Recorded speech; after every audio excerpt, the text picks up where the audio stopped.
प्रेम से बोलिए सद्गुरु भगवान की जय। सद्गुरु बाबाधीर सिंह महाराज की जय। जय श्री मेहताब। जय श्री मेहताब। सुंदर चर्चा का रसपान अभी आप कर रहे थे। संत महापुरुषों की पावन वाणी से, ऋषि माताओं वेदों की पावन वाणी से, और अभी आपने एक छोटी सी बच्ची की वाणी से एक सुंदर पद का रसपान किया विद्या बेटू के द्वारा। कितनी गूढ़ बात कह दी। अगर ये बात हमारी समझ में आ जाए तब की बात है।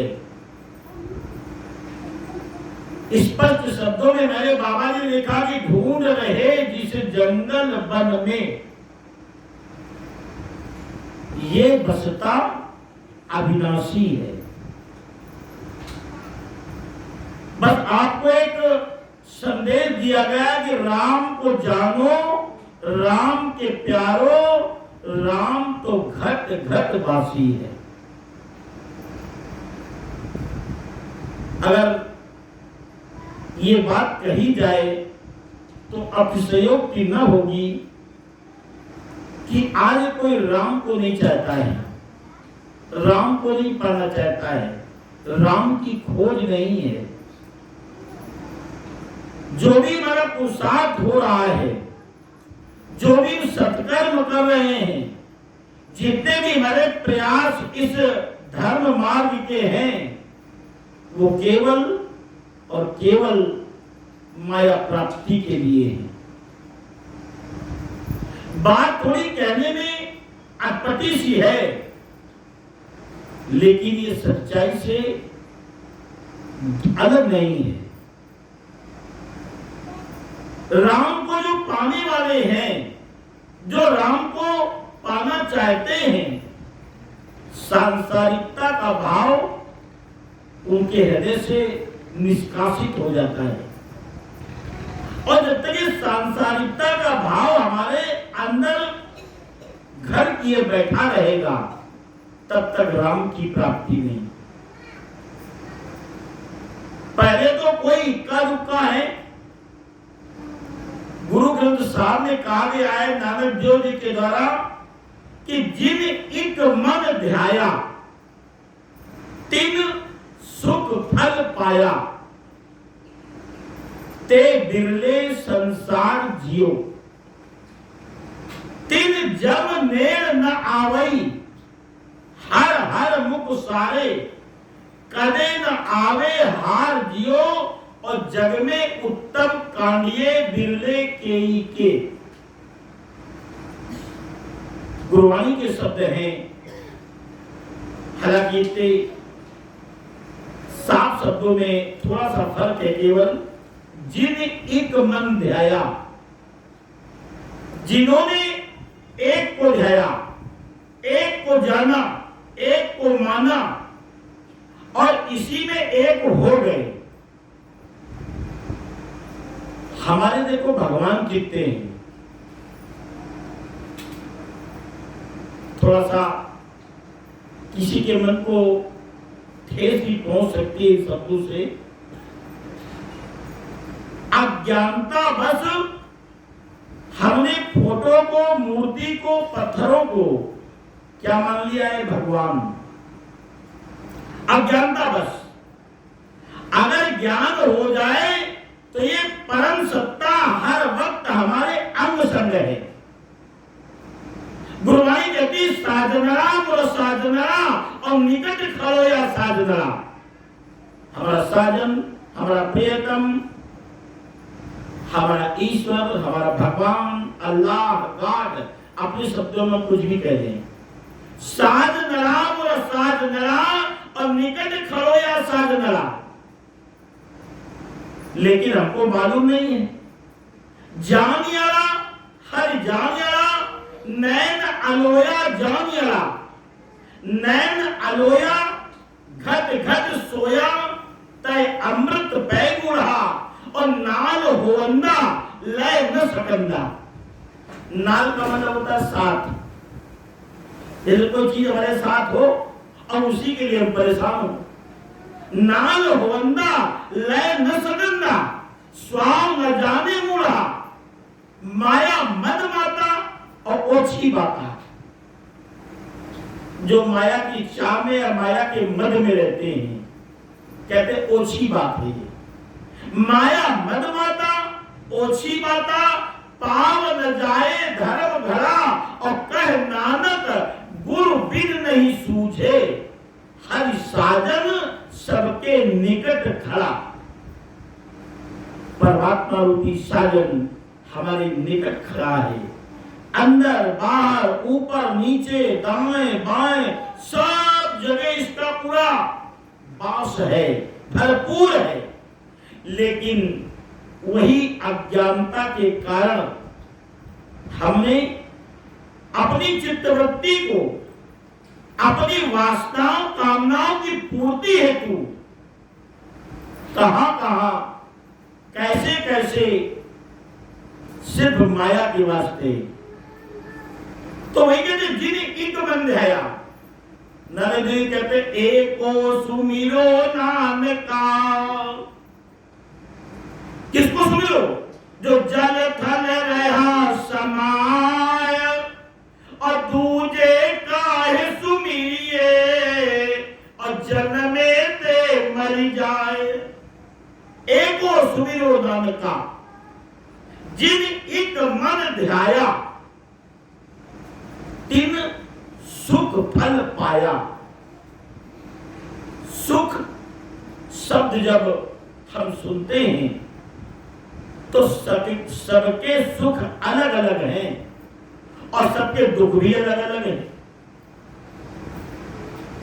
वास्तव में ये कहा जाए कि सुख को मैंने अच्छे से परिभाषित नहीं किया है। सुख को मैंने जैसे परिभाषित करना चाहिए वैसे नहीं किया है, तो ये अतिशयोक्ति न होगी। सुख कौन? वस्तुओं से जनित सुख सुख नहीं है, वो कुछ देर की अनुभूति है। इस सागर में लहरें आती हैं, सागर नीचे तो शांत है, ऊपर लहरें आती है। और लहरें कैसे बनती है? पवन के वेग से, हवा के दबाव से। हवा नहीं चलेगी, पानी शांत रहेगा। लेकिन जब हवा का दबाव लगेगा तो हवा का वेग जितना होगा लहर उतनी ऊंची उठेगी। ऐसे ही जो हमारा मानस पटल है, इसके अंदर जो विषयों को अनुभव करने के लिए इंद्रियां हैं, जैसे नेत्र है देखना, कान है सुनना, जीभ है चखना, त्वचा है छूना स्पर्श करना, और नासिका है सूंघना।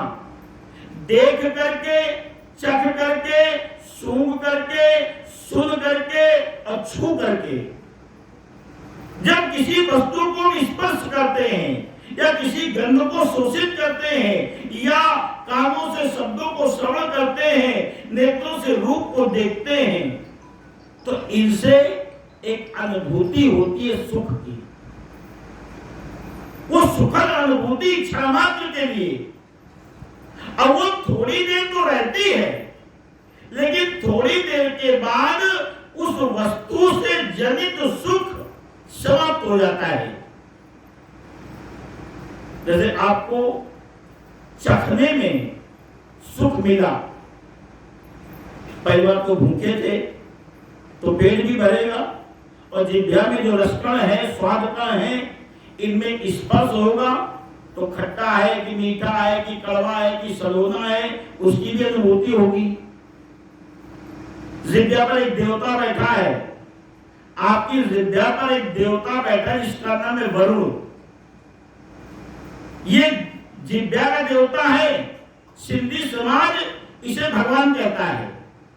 ये जल का देवता है, भाई रसना में बैठा है, और कोई रस जब हम छूता है, हमारे स्पर्श करता है जिभ्या से, तो सुखद अनुभूति होती है। लेकिन कितनी देर? जहां आपका उदर भर गया, पेट भर गया, तो अच्छी से अच्छी वस्तु आपको सुहाती नहीं है। माने बहुत अच्छा मिठाई खाने वाला है, एक खा लेगा, दो खा लेगा, चार खा लेगा, एक कटोरी रबड़ी पी लेगा, दो कटोरी पी लेगा, उसका जब पेट भर गया कहेगा भैया अब बस, अब नहीं तो फिर बाहर हो जाएगा सब। वो कहां उसमें? अगर उसमें होता तो और ले सकते थे। और अगर उसकी थोड़ी अधिकता हो गई तो हमारा पाचन तंत्र गड़बड़ हो जाएगा, जो सुख था वो दुख में परिवर्तित हो जाएगा। जो ऊर्जा, जो एनर्जी हम उस खाने से ले रहे थे, हमारी और जो पहले की एकत्र ऊर्जा है उसे भी निष्कासित कर देगा। क्योंकि ना तो वस्तु रहने वाली है और ना वस्तु से जनित सुख रहने वाला है। ऐसे एक एक वस्तु, एक एक संबंध, ये सब कैसे हैं? ये क्षणिक सुख की अनुभूति कराने वाले हैं।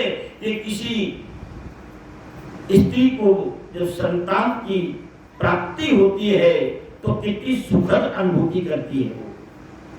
वो भारी वेदना, वो प्राण देना वेदना, वो दर्द, वो सब भूल जाती है पुत्र के प्राप्त होने पर। लेकिन वही पुत्र जब कुमार्गी हो जाता है और दुखदाई हो जाता है, पीड़ा कारक हो जाता है, वो सारा सुख दुख में परिवर्तित हो जाता है।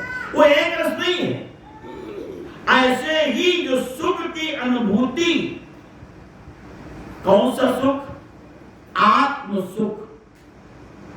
आत्मा के बारे में क्या कहा गया? चेतन अमल और सहज सुख राशि।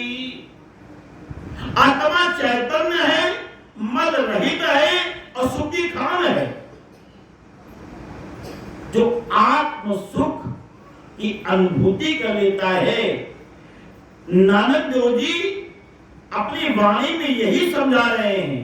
जिन एक मन ध्याया, हमारा मन बीच में भाग रहा है, गणेश जी काम नहीं बना, शंकर जी पा चलो, शंकर जी नहीं बना, दुर्गा जी पा चलो, दुर्गा जी बने, काली जी पा चलो, पंजी के बजरंग बली नहीं तो वहां के बालाजी बढ़िया हैं, दोनों हनुमाने जी हैं। लेकिन ना वो जो मैंने का प्रचार प्रसार कर रखा है, मैंने सब बना लिया है और हमारी भी लोभ वृत्ति है। हम कामनाओं के लिए भाग रहे हैं, तो कामनाओं के जहां काम बन जाए वही चलो। जिन एक बन ध्याया तिन सुख बल पाया। और सुख भी ऐसा जो किसी वस्तु पर निर्भर न हो। अगर वस्तु पर निर्भर है तो दिखने वाली प्रत्येक वस्तु गर्दिश में है, चांद सूरज सितारे। हम तुम गर्दिश में हो, परेशानी में हो तो कोई बड़ी बात नहीं, गर्दिश में है चांद सूरज सितारे, आकाश पृथ्वी दरिया आग सारे। ये आकाश है, पृथ्वी, दरिया, दरिया समुद्र मान लो, और आप कहते हैं जल को, पानी को, नीर को। ये सब किसमें? ये गर्दिश में, परेशानी में, पीड़ा में, बदलने वाले भय में, और इन्हीं से निर्मित ये शरीर है और इन्हीं से निर्मित प्रत्येक वस्तु है। तो सब की सब गर्दिश में है, हम गर्दिश में नहीं है। हम तो मतलब शरीर नहीं, आत्मा। तो जिन एक मन ध्याया तिन सुख फल पाया, और ते बिरले संसार जियो। कोई है बिरला। भगवान ने अर्जुन को समझाते हुए गीता के 7वें अध्याय में बताया है कि हे अर्जुन, करोड़ों मेरी पूजा करने वालों में कोई बिरला मुझ निराकार की ख्वाहिश करता है। निराकार की, आकारों में फंसा संसार है। आकार सृष्टि के आरंभ में बना और सृष्टि के अंत में, प्रलय में सारा आकार मिल जाएगा। इसी निराकार से उत्पन्न हुआ है, इसी निराकार में लय हो जाएगा। ये उसी प्रकार से है जैसे आपके मोहल्ले में एक मदारी आता है, उसके कंधे पर एक थैली होती है, बड़ा थैला होता है, एक हाथ में डमरू होता है, एक हाथ में उसके बांसुरी होती है, वो डमरू बजाता है, बांसुरी बजाता है, उसके साथ एक जमूरा होता है उसका चेला। बच्चे दौड़ते हैं, बच्चे एकत्र होते हैं, धीरे धीरे बड़े एकत्र होते हैं, वो बैठ जाता है, अपने थैले को निकालता है और थैले में हाथ डाल के एक एक चट्टा बट्टा इसे फेंक देता है। आपको अपने शब्दों से आकर्षित करता है और तमाम चट्टे बट्टे फैला करके तमाशा दिखाता है। और जब उसका उद्देश्य पूरा हो जाता है, चाहे उसको दवा बेचनी हो, चाहे तबीज बेचनी हो, कुल मिला के उसे पैसा लेना है। और जहां उसने पैसे एकत्र कर लिए, तब एक एक चट्टे बट्टे को उसी थैली में फिर भर लेता है। ऐसे ही एक बड़ा बाजीगर है, एक बड़ा तमाशा करने वाला है, सेम ब्रह्म कहते हैं। गुरुवाणी कहती बाजीगर जैसे बाजी पाई, नाना भेष रूप दिखलाई। इसी के रूप सब है, पेड़ पौधे, वनस्पतियां, औषधियां, पशु पक्षी, स्थावर जंगम, चर अचर, मनुष्य, देवता, दैत्य, दानव, सब इसी के रूप है। यही चट्टे बट्टे हैं इसके। बाजीगर जैसे बाजी पाई, नाना भेष रूप दिखलाई, सांग उतार थामियो पसारा, और कभी को एक ओंकारा। कहते कौन रूप दृष्टियों, दृष्टियों में कौन रूप दिखाई पड़ा, कौन बिनसायो, अब कौन नष्ट हो गया। हृदय का दृश्य परिवर्तन हो रहा है, या का दृश्य पहले क्या था, अब बदल गया, कल और बदलेगा, परसों और बदलेगा। तुम नवजात थे, नवजात से बाल्यावस्था में आए, तरुणाई में आए, जवानी में आए, अधेड़ावस्था में आए, बुढ़ापे में आए, जरावस्था में आए, मृत्यु को प्राप्त करोगे, खाक हो जाओगे, सब सारे तत्व आपके मिल जाएंगे। परिवर्तन प्रकृति का नियम है। कौन रूप दृष्टि हो, कौन दिशायो, कृता गयो और ये कृतते आयो। ये कहां गया और कहां से आया को दिखाई पड़ता है। कृता गयो, ये कृतते आयो। प्रमाण देते हैं, जल से उठे अनेक तरंगा। सरोवर है, तालाब है, एक कंकड़ी को उठाओ, ऐसे फेंक दो तो कैसी गोल गोल तरंगें निकलती हैं। जाकर के उसके तट पर जहां पर समाप्ति है वो खत्म हो जाती है, धीरे धीरे करके वो सब तरंगे बंद हो जाती है। जल से उठे अनेक तरंगा, कनक भूषण कीने बहुरंगा। कनक कहते सोने को, अब भूषण का तात्पर्य आभूषण, जेवर। सोना एक ये है, कनक भूषण कीने बहुरंगा। और बीज बीज देखे तो बहु प्रकारा, और फल पाके तो एक ओंकारा। सहस घटा में एक आकाश। 100 घड़े भर के रख दो, सब में पानी रख दो, सब में अलग अलग रंग का पानी हो तो आकाश का जो प्रतिबिंब है वो सब में अलग अलग दिखाई पड़ेगा। और घर फूटे तो वही प्रकार, घरों को फोड़ दो तो क्या वो अलग अलग है, नहीं अलग अलग है। सहज घटा में एक आकाश, घर फूटे तो वही प्रकार। इसी प्रकार धर्म, लोभ, मोह, माया विकार, ये माया के विकार हैं, भरम, लोभ, मोह। और भरम छूटे तो एक ओंकार। और ये अविनाशी विनशत नाए, ना कोई आवे और ना कोई जाए। पर ये बात कब समझ में आती है, गुरु पूरे हौमे मल धोई। जब पूरे गुरु ने हमारे अहंकार के मैल को धो दिया। हौमे का मतलब अहंकार। ब्रह्मा ने सृष्टि करी तो बढ़ना प्रारंभ किया, और जानते हो किसको किसको क्या क्या दिया, हौमे रोग मानुष को दीना, काम रोग मैगल बस कीना, दृष्टि रोग पछुए पतंगा, नाद रोग खपगए कुरंगा, जीभ्या रोग मीन कर सान्यो, घाण रोग भंवर बिन सान्यो, और जो दीसे सो रोगी, रोग रहित मेरे सतगुरु जोगी, हेत रोग का सकल संसार, त्रिविध रोग में बने विकार, रोगे जन्मे रोगे मरते, और रोगे पुनि पुनि योनि भरते। इसी अहंकार के रोग ने पूरे गुरु ने क्या किया? गुरु पूरे हौमे मल धोई, हमारे अहंकार का जो मैल था, आत्मा को परत चढ़ी थी, गुरु ने उसको धो दिया, तो कहु नानक मेरी परम गति हुई। इसलिए पहले तो सुख को अच्छे से परिभाषित करो। जिन एक मन ध्याया तिन सुख पल पाया, और ते दिले संसार जियो, तिन जब नेर ना हुई। यमराज उसके पास नहीं आता है। हमारे बाबा जी ने एक पद लिखा है, लिया सदगुरु का जिसने सहारा, पाया संसार से वो, उसी पद की पंक्ति में है, उसका यमराज स्वागत करेगा जिसने सत्संग जीवन गुजारा।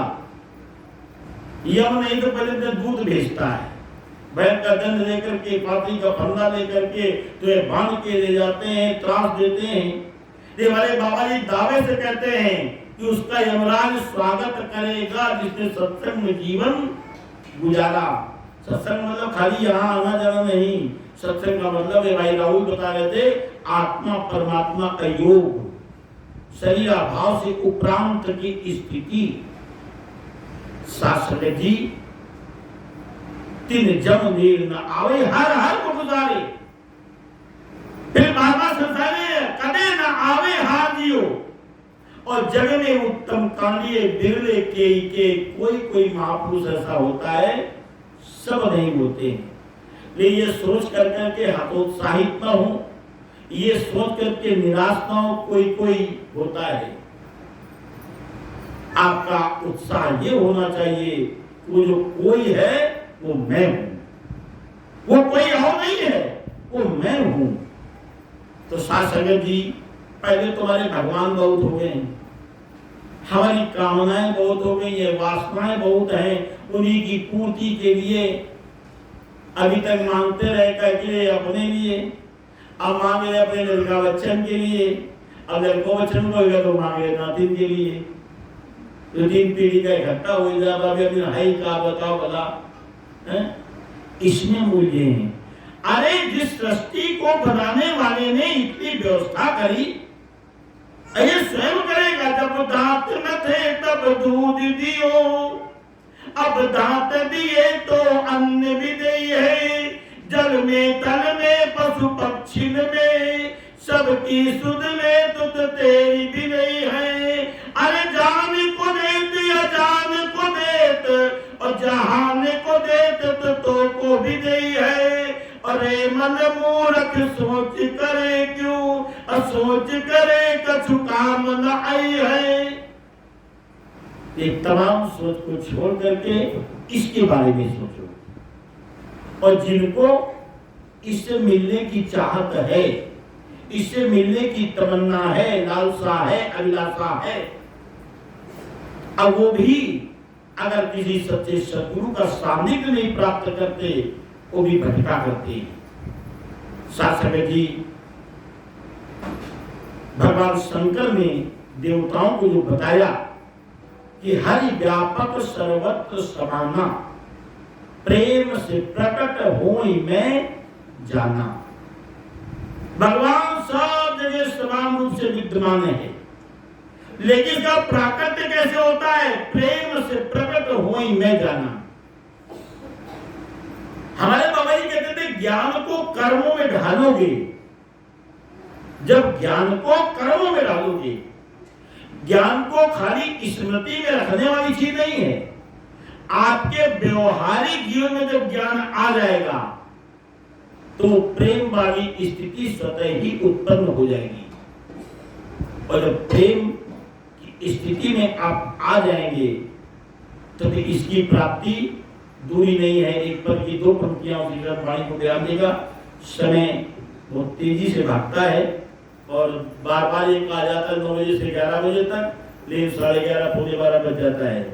और आप लोग बड़े धन्यता के पात्र हैं, जो इतनी आग बरस रही है और कहाँ कहाँ से आप लोग चल के आ जाते हैं। आपकी लगन को हमें प्रणाम करना पड़ेगा, प्रणाम करता है, बार बार प्रणाम करता है।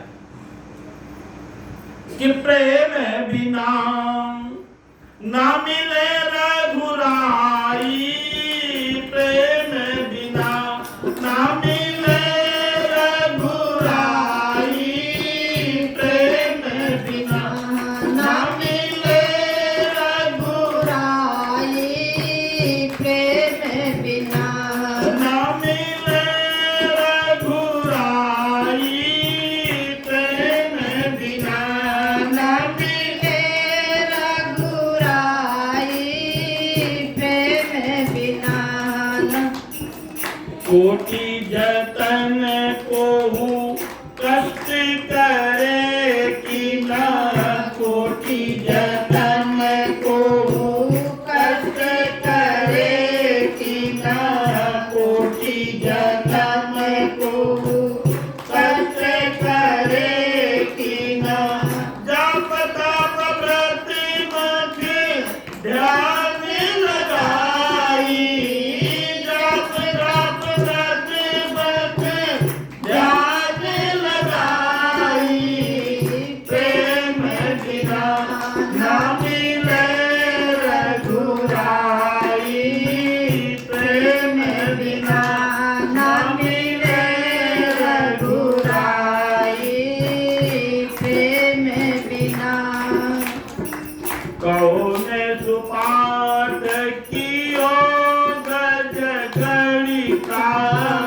कौन पाठ कियो गद गणिका, कौन सुपाठ कियो गज गणिका, कौन सुपाठ कियो गज गणिका नाम जपति पावन गति पाई, नाम जपति पावन गति पाई, अधम जाति जग विदित सेवई, अधम जाति जग विदित सेवरी, नाम जपति पावन गति पाई, प्रेम बिना ना मिले रघुराई, प्रेम बिना ना मिले रघुराई, प्रेम बिना जैसे खट पद पद्म फूल पर, जैसे खट पद पद्म फूल पर इतते उतते रहो लुभाई, इतते उतते रयो लुभाई, ऐसी प्रीति करो जब गुरु से, ऐसी प्रीति करो जब गुरु से, तो फिर सूरति प्रेम होए जाई, प्रेम बिना ना मिले रघुराई, प्रेम बिना ना मिले रघुराई, प्रेम बिना श्रीमती मंद और कत खोजत, श्रीमती मंद और कत खोजत, आप तो आप में रहो समाई, आप तो आप में रहो समाई, विष्णु दास की सीख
लगाई। कहते कोटि जन्म को कष्ट करे कि ना, करोड़ों जन्म लेकर के कष्ट उठा लो, जप तप व्रत मख और ध्यान लगाई, और इस प्राणी मात्र से प्रेम नहीं है तो परमात्मा की प्राप्ति। तो अधिक वाणी का विस्तार न करते हुए दास ही वाणी को ज्ञान देगा, क्षमा करेगा अधिक समय के लिए। तू ही